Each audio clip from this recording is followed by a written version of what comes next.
நான் விசுவாசிக்கிறேன். நீர் என்னோடு கூட இருக்கிறதற்காக நன்றின்னு சொல்லுங்க. பிரதர், நீங்க உங்களுடைய காரியங்களை நடத்துங்க. சிஸ்டர், உங்களுடைய காரியங்களை நீங்க நடத்துங்க. ஆண்டவர் உங்க கூட இருக்கிறேன். உங்களுடைய இருதயம் சோர்ந்து போக வேண்டாம். ஹல்லேலூயா. இந்த காரியத்தை எப்படி முடிப்பேன் என்கிற பயம் உங்களுக்கு வேண்டாம். ஆண்டவர் உங்களோடு கூட இருக்கிறதுனால் சிறப்பாய் செய்து முடிப்பீர்கள். ஆமென் சொல்லுங்க.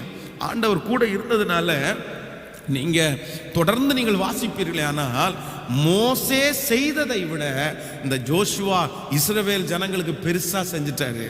மோசையினால ஜனங்களுக்கு பெரிய காரியத்தை செய்யக்கூட முடியல. ஆனா இந்த ஜோஷுவா ஜனங்களுக்கு அந்த சொத்தை எல்லாம் பங்கிட்டு கொடுத்து எல்லாரையும் அந்த பட்டணத்தில் செட்டில் பண்ணாரு. காரணம் என்ன அப்படின்னா, ஜோஷுவாவோடு கூட கர்த்தர் இருந்தார். நம்ம சோர்ந்து போய் நம்ம மனசு உடைஞ்சிருக்கும் போது நம்மை பார்த்து ஆண்டவர் என்ன பேசுவார் அப்படின்னா,